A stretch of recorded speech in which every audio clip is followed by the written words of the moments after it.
Sono Francesco, ho 37 anni, faccio l'impiegato comunale e arrotondo facendo anche l'allenatore di calcio nelle giovanili del mio paese. Il presidente vuole che io faccia giocare il figlio, anche se ci sono giocatori più bravi di lui. Ma lui è il presidente, è quello che in fondo mi paga. Così va il mondo. Quelli veramente bravi troveranno altre occasioni per emergere.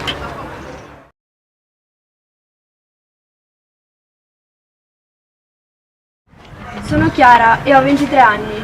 Ho terminato il periodo di prova al lavoro, un bel lavoro di impiegata. Il mio datore mi ha invitato a cena. Dice per festeggiare che devo mettermi un vestito sexy. Dice che per questo lavoro dovrei essere più disponibile. Ho paura di perdere il posto.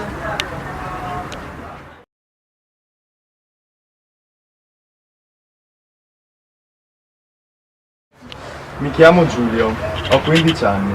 Quest'anno è arrivato un nuovo compagno di classe. È più grande di noi perché è stato bocciato varie volte.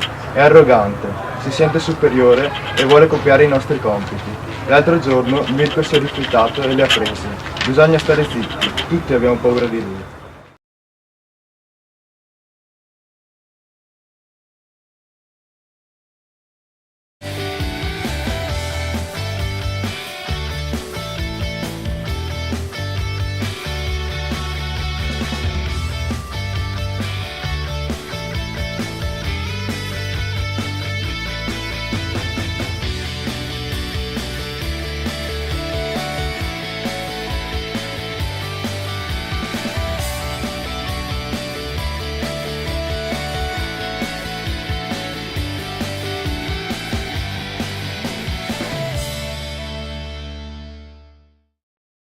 Sono Francesco, ho parlato con la mia ragazza, farò giocare soltanto i ragazzi più bravi, anche a costo di perdere il mio lavoro da allenatore.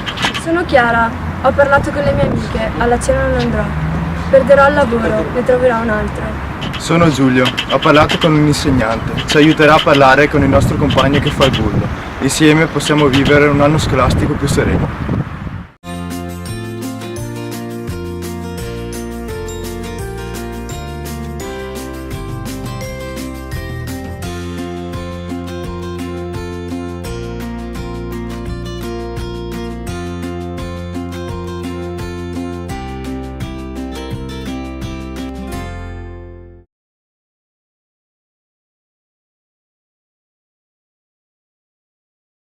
Sono Chiara e ho 20 No! Devi aspettare che dico via un secondo e poi parti! Sono Francesco, ho parlato con la mia ragazza, non farò... Insieme ci aiuterà. Ho parlato con gli altri ristoratori, con la contabilità, non mi ricordo.